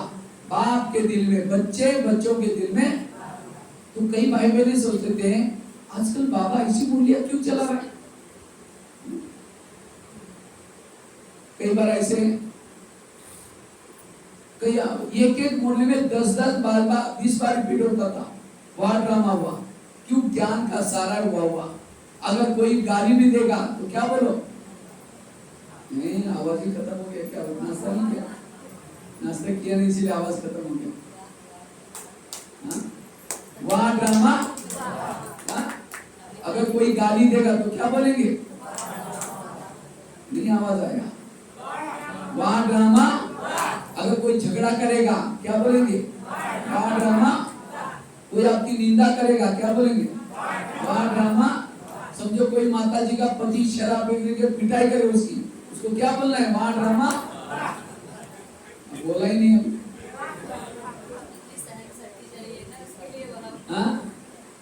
क्यों? पति अगर शराब पी के मारता है तो वाह वाह क्यों बोलना है? उस माता के लिए तो पति तो बहुत मिले ना। सती में मिला था, त्रेता में मिला था, द्वापर में मिला था। सती का पति तो बहुत अच्छा था, ना शराब पीता था, ना मारता था, ना पीटता था, सोने के महलों में रहता था, दिखता था। लेकिन क्या वो देवता और पति के कर्म बाबा मिला है? मिला है। और अभी का पति भले शराबी है, मारता है, पीटता है, उसके कर्म कौन मिला है? बाबा मिला है। सत्यु का पति दिल्ली में रहता था और संगम का पति कहाँ रहता है? कौन सा काम?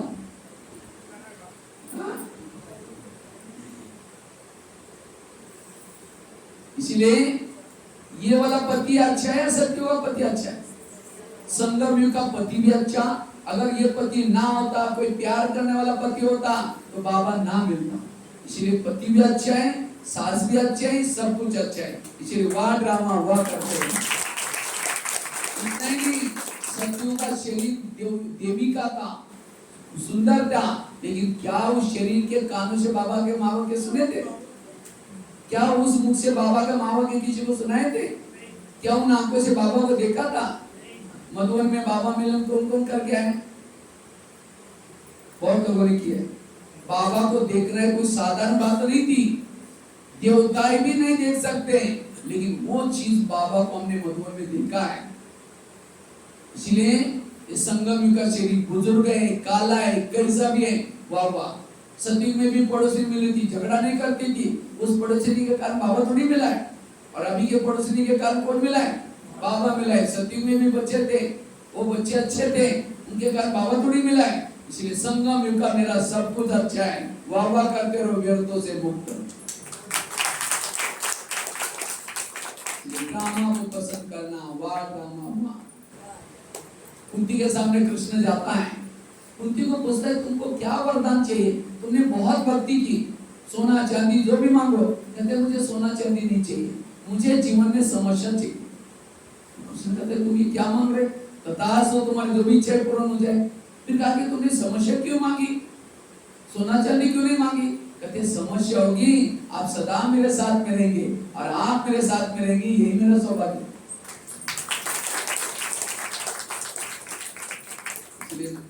संगम युग में महान भाग्यशाली कौन? जिनके जीवन में प्रॉब्लम, समस्या, विघ्न ज्यादा, वो भाग्यशाली। बांधीली माताओं को कभी कभी बाबा याद करता है मुरियों में। बांधीली माताओं का योग मेरे से ज्यादा है, क्यों? जब पति तंग करता है, परेशान करता है, उसको कौन याद आता है? बाबा। और जिसको बाबा याद आता है उसका पद भी ऊंचा है। और जिन माताओं को पति तंग नहीं करता, बहुत प्यार करता है, उनका योग किससे लगेगा? पति से। और जिसका योग पति से, उसका पद कुछ भी नहीं होगा। तो पति तंग करने वाला चाहिए, प्यार करने वाला चाहिए? ये है फार्मूला। इसलिए ये विघ्न जीवन में क्यों है? क्योंकि विघ्नों से कल्याण है। और लास्ट एक स्टोरी शेयर करता हूँ। कहते हैं एक माता जी थी, वो अपने विघ्नों से, समस्या से बहुत तंग आ गई। भगवान को रोज गाली दे दे करके कहते हैं भगवान आपने मुझे कितना समस्या दिया है, कितना दुख दिया है, भगवान को रोज बोलती रहते। आखिर एक दिन क्या होता है, भगवान प्रकट हो गया। कहते माता मैंने तुम्हारे साथ पार्शलिटी की, मैंने ज्यादा दुख दिया, ऐसे कर तुम्हारे दुखों की जो भी बातें एक चिट्ठी पर लिख, और उस चिट्ठियों को गठरी को एक गठरी में बांध, और उसी गठरी को गांव के बाहर एक बड़ का पेड़ है, वहां टांग के आना तुम्हारे दुखों की गठरी। और वहां और भी बहुत सारी दुखों की गठरी बांधिए, टांगिए। तुम्हारा छोड़ देना भारी है, ज्यादा है, तो दूसरा कोई ना कोई लेके आना, हल्का वाला, क्योंकि दुख हर एक के जीवन में जरूरी है। तो माता बड़ी खुश हो गई। तो माता ने अपनी जो भी दुखों की बात की लिस्ट है, पर मेरी सास तंग करती है, मेरा पति ऐसा है, जो जो बातें थी चिट्ठी पर लिख दी, एक गठरी बनाई, और उसी गठरी को लेके जाकर के टांग दिया। अब दूसरे का लाना है, सोचते ये लूं या ये लूं या ये लूं या ये लूं, कौन सा लूं? मूझ गई। अब उसको लगता है बस मेरा पति तंग करता है, अगर किसी दूसरे के लेके जाओ, हो सकता है उसका पति शराबी होगा, हो सकता है उसके घर में गरीबी होगी, इसलिए मेरा ही ठीक है, अपना उतार के लेके आते। अपना जीवन का दुख प्यारा है, अगर दुख ना होता तो आगे, जैसे घोड़े को चाबुक लगाते हैं तब घोड़ा, इसी तरह ये दुख भी घोड़े के लिए चाबुक है। अगर दुख ना होता तो आप यहाँ ना आते, इसलिए सब कुछ ठीक है। इसलिए सदा खुशी में रहना, कभी भी नेगेटिव नहीं सोचना। अब जो पॉजिटिव रहता है वो हेल्दी, वेल्थी और हैप्पी, वो देवता के समान है। इसलिए वर्तमान समय का पुरुषार्थ है सदा खुश रहना। आज का वर्ग खुश नसीब बनो। कौन बन सकता है? बाबा कहते हैं आगे चल करके मेरे बच्चों के चेहरे म्यूजियम का काम करेंगे, लेकिन कौन सा चेहरा? लटका हुआ चेहरा, दुखी वाला चेहरा नहीं, जो सदा खुश रहता है। इसलिए माताओं को कैसे रहना है? भाइयों को खुश रहना है। और खुश रहने के लिए 5 बातें मैंने आपको बताई। पहली कौन सी बताई? कर्मों की हुई गति को समझना, और उसके लिए आगरा वाली घटना का एग्जाम्पल सुनाया, कर्म गति को। और भी मैंने आपको धृतराष्ट्र वाली बात बताई, पांडवों की बात बताई। दूसरी जो हुआ अच्छा हुआ, मंत्र वाली बात। तीसरी, रोज अपने खिड़की को अर्थात अमृत को अच्छी करना, क्लास के पहले योग करना, और साथ में मुरली कहाँ सुनना, सेंटर पर। और चौथा क्या बताया, निगेटिव को क्या बना दो, तुकाराम महाराज का एग्जाम्पल बताया। और पांचवी कौन सी बताई, ड्रामा, वाह ड्रामा वाह, वाह बाबा। अगर ये 5 बातें भी याद रखेंगे सदा, और योग भी कैसे लगाना है, घर में बैठ करके ऐसे नहीं, आंखें बंद करके बैठना नहीं, जो बताया तो, और रोज का 2-3 घंटे का योग करना है। तो अगर ये व्यर्थों से मुक्त बनेंगे, आपकी स्थिति अच्छी बनेगी। और मैंने केवल सुना है नहीं, हमने प्रैक्टिकल में किया है। वैसे अभी महाराष्ट्र में एक छोटे से गांव में जन्म लिया। मैं तो 11 साल स्कूल में नहीं गया था, बकरी चराते थे। तो 11 साल के बाद मन में आया कि मुझे कुछ ना कुछ करना है। तो 11 साल के बाद जब स्कूल में गए, टीचर ने कहा पहले क्यों नहीं आए, हमने कहा सर मुझे पता नहीं, ताकि कोई बात नहीं, कल जाओ। पहले दिन टीचर ने मुझे 5वीं कक्षा में बिठाया, एक ही रूम की 7 कक्षा इकट्ठी बैठती थी, और कहा कि पहली को सुनाएंगे तुम भी सुन लेना, दूसरे को सुनाएंगे तुम भी सुन लेना। रोज जब जाना शुरू किया, घर वालों ने मना कि आपने पैसे नहीं है।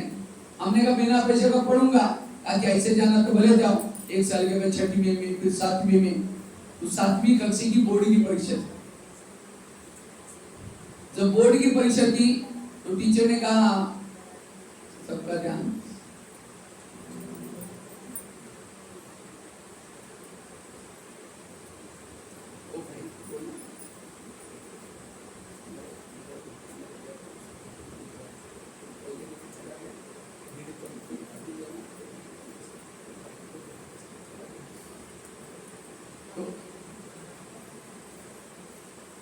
तो मैं आपको बता रहा था 11 साल के बाद स्कूल में गया, और एक ही रूम थी, 7 कक्षा इकट्ठी बैठती थी। जब टीचर ने कहा तो रोज जब जाना शुरू किया, पहले दिन 5वीं कक्षा बिठाया, और कहा कि पहले को सुनाएंगे तो भी सुन लेना, दूसरे को तो सुना, क्योंकि एक ही रूम थी, 7 कक्षा इकट्ठी बैठती थी। रोज जब जाना शुरू किया, घर वालों मना कि आपने पैसे नहीं जाना। मैंने कहा मैं बिना पैसे का पढ़ूंगा। तो मैं क्या करता था, नीम के बीज इकट्ठे करता था, करंजी के बीज इकट्ठा करता था, बेचता था, ऐसे करके पढ़ाई करना शुरू किया।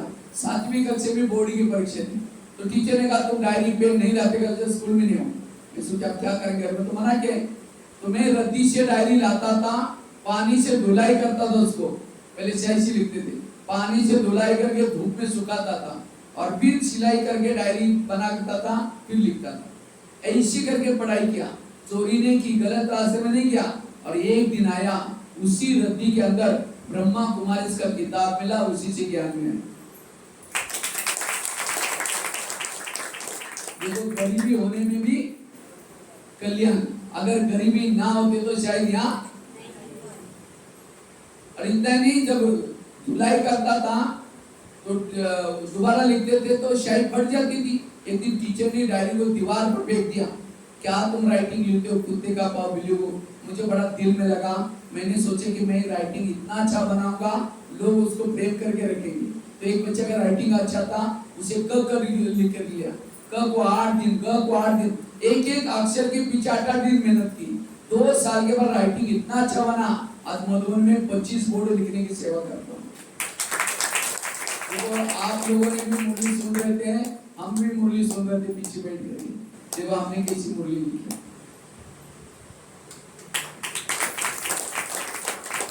पहली बात सुना रहे थे, मैं पीछे लिख रहा था, शिवलिंग बना करके कितना पसंद। तो देखो अगर टीचर डायरी ना फेंकता तो शायद मैं ये प्रैक्टिस ना करता, इतनी सेवा का मौका। हर बात में कल्याण है, केवल मैंने ज्ञान नहीं सुना है, लेकिन प्रैक्टिकल में मैंने अपने जीवन में देखा, जीवन की हर बातों में कल्याण है। उसके बाद जब मैं 10वीं पास हो गई, ITI का कोर्स कर रहे थे, तो वहां ब्रह्मा कुमारी का सेंटर मिल गया, गीता पाठशाला मिल गई। तो रोज जब जाना शुरू किया, जिस दिन मैं पहले दिन सेंटर पर गया था, गीता पाठशाला में गए थे, और गीता पाठशाला में गए थे, मुरली चल रही थी, और वो मुरली क्या थी, बच्चे तुम आत्मा समझो, आत्मा अभिमानी हो, सारी मुरली आत्मा के ऊपर। जब मैं बाहर गया, अपने हाथ पर लिख करके रखा है, मैं आत्मा हूँ।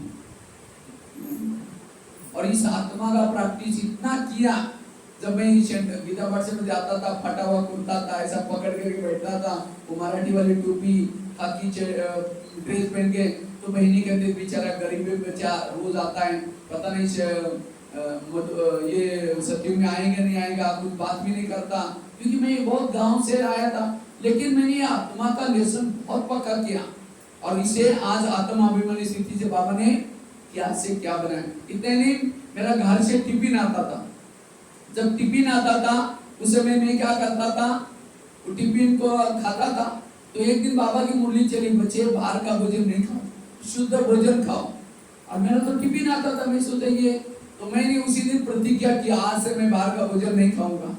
घर वालों को पत्र लिखा, मुझे टिफिन नहीं भेजो, और 8 दिन से मैं कुछ भी नहीं खाया, भूखा ही। तो गीता पाठ वालों को पता चला, उन्होंने मुझे क्या एक स्टोव दिया, एक पतीला दिया, चावल उबाल करके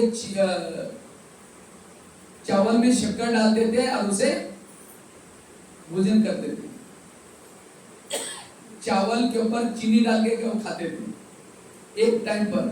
लेकिन आज बाबा ने कहा मिटाया, मधुबन में 25,000 लोगों का जब भोजन बनता है, वहां भंडारे में रखा हो।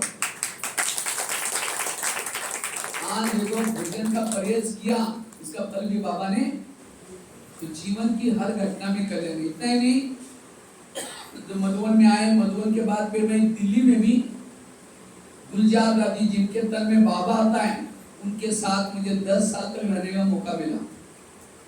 जब मैं दिल्ली में जाता था, मुझे हिंदी भाषा नहीं आती थी, क्योंकि मेरा मराठी और महाराष्ट्रीयन मराठी भाषा, तो मैंने एक दिन सोचा मुझे किसी को ज्ञान सुनाना सीखना है। मैंने 2-4 लोगों को बुला करके कुछ सुनाना शुरू किया। किसी ने मेरे को देख लिया, कहते आप क्या कर रहे थे, मैंने ज्ञान की बात, कहते तुम्हारा काम नहीं, तुम ऐसे हो वैसे हो, बहुत डांट लगाए। अब कितना गुस्सा आना चाहिए। मैंने सोचा शायद इनकी गलती नहीं, तब से सुनाना छोड़ दिया। रोज एक बगीचे में बैठता था, गमले पड़े रहते थे, गमले को समझता था माता बेटे, यूथ बेटे, कुमार बेटे, रोज गमलों को ज्ञान सुनाने की प्रैक्टिस की। और करते करते आज 12,000 स्कूलों में, 11-1200 जेलों में लेक्चर करके इंडिया बुक ऑफ रिकॉर्ड में नाम दर्ज है। अगर वो मुझे ऐसा ना होते तो प्रैक्टिस ना करते। एक दिन ऐसे मन में आया, मुझे कुछ आर्टिकल लिखना है, तो मैंने जिंदगी का पहला लेख लिखा, लिखते लिखते 2 बज गए, फिर 4 बज गए। उसी को फोटो कॉपी करने के लिए भाई के पास लेके गया। मैंने कहा भाई इसको फोटो कॉपी करो। उसने ऊपर नीचे देखा, फाड़ के 25 टुकड़े के कचरे फेंक दिया। अब कितना गुस्सा आना चाहिए। मैंने दिमाग को शांत रखा, मैंने सोचा कल्याण है। तब से लिखना, मैंने क्या क्या लिखना शुरू किया, लिखते लिखते 40 मैगजीन में लिखना शुरू किया, 3000 से ज्यादा। तो हर परिस्थिति में कल्याण हो गया। इतना ही नहीं, किसी ने मेरे को कहा इतने सारे कार्यक्रम करते हैं, इसकी फोटो इंटरनेट में डालो तो बहुत अच्छा है। लेकिन मुझे इंटरनेट कंप्यूटर नहीं आता था, क्योंकि मेरी पढ़ाई तो बहुत कम है। तो मैंने कुछ फोटो सीडी में डाल करके एक भाई के पास लेके गया। मैंने कहा भाई इसको नेट में कहीं डाल देना। उसने कहा तुम तो 5 पैसे का आदमी, तुम्हारे फोटो नेट में थोड़े होते। मुझे लगा नेट क्या होता है, मुझे उसको सीखना है। और सीखते सीखते आज यूट्यूब में, गूगल में कहीं भी सर्च करो बीके भगवान बैठ, करीबन 7,000 वीडियो क्लासेस यूट्यूब में मिलेगी। बहुत सारे ब्लॉग कहते डाले। तो कहने का मतलब, लोगों ने मारे मुझे पत्थर, उस पत्थर को चुन करके सीढ़ी बनाई, सफलता प्राप्त की। भगवान भाई ऐसे नहीं बने, भगवान भाई बनने के लिए बहुत लोगों ने छाया रतुड़े लगाए। उन सभी का धन्यवाद। इसलिए मैंने कोई क्लास नहीं कराया, लेकिन प्रैक्टिकल में हमने उस व्यर्थों से मुक्त होकर के नेगेटिव को पॉजिटिव, जो हुआ अच्छा हुआ। इसलिए आज वर्तमान समय पॉजिटिव बनने की जरूरत है। और जब पॉजिटिव बनेंगे, आपके पास एक शक्ति आएगी, वो शक्ति का नाम है सहन शक्ति। आज हमारे भाई बहन में सहन शक्ति नहीं है। अगर सहन शक्ति नहीं तो देवता कैसे बनेंगे? एक पत्थर भी सहन करते क्या बनता है? देवता। तो क्या हम सहन करके देवी देवता चैतन्य में नहीं बनेंगे? इसलिए सहन करना जरूरी है, और इसलिए सदा पॉजिटिव रहना। ठीक है। ओम शांति।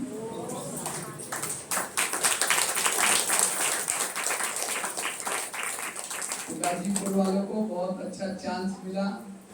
वैसे तो ड्रामानुसार पहली बार आए यहाँ, पहली बार आए, क्योंकि जोन में शायद मैं कभी आया नहीं था।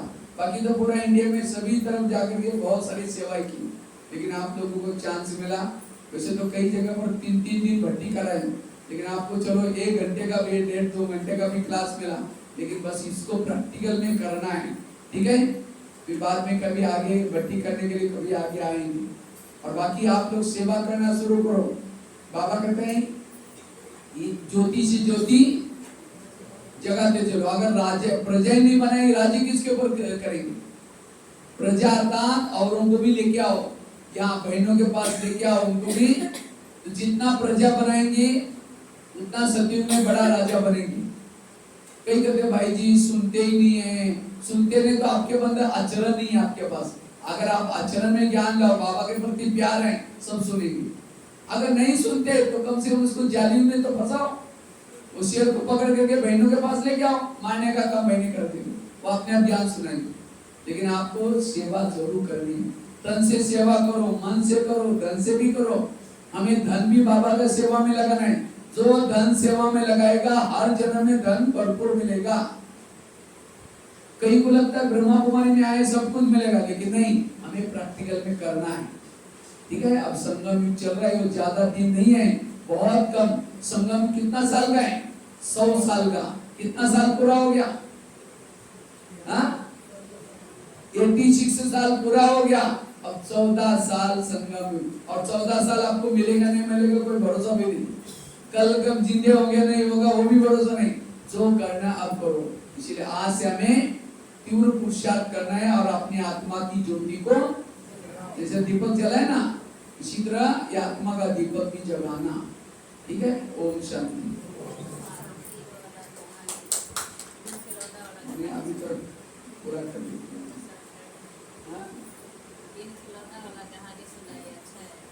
चलो बहन जी आप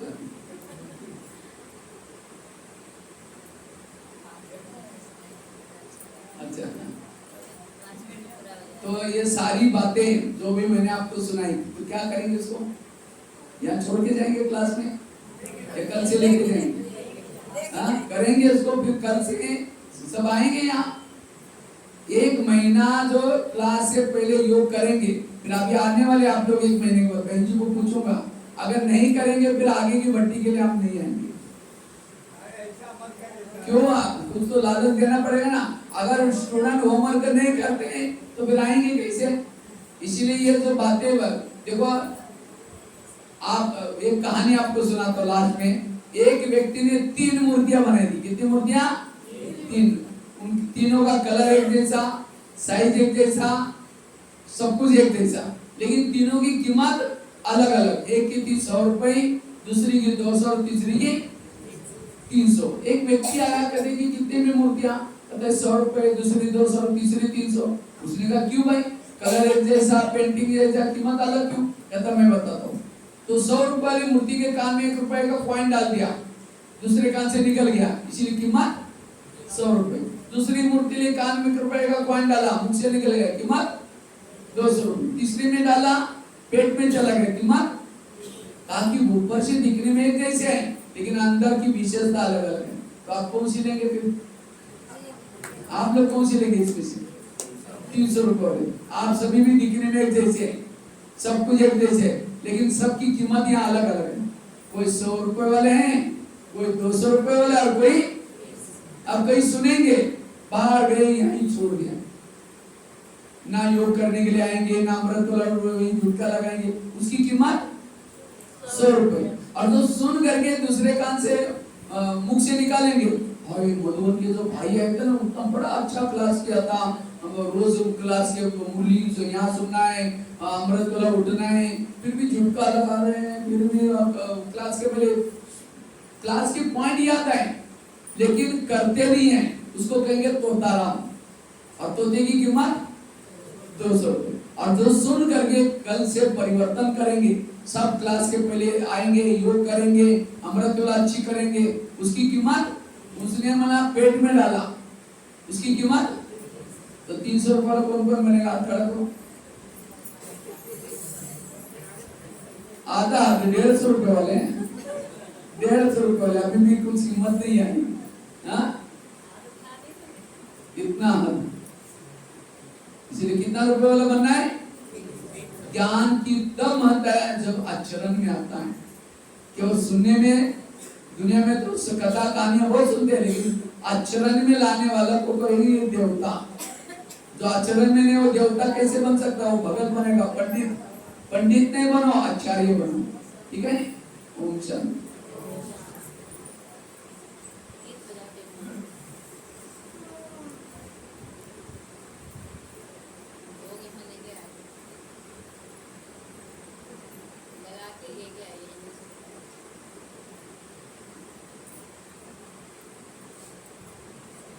संजू को बोलना भोग लगा के यहाँ लेके आए।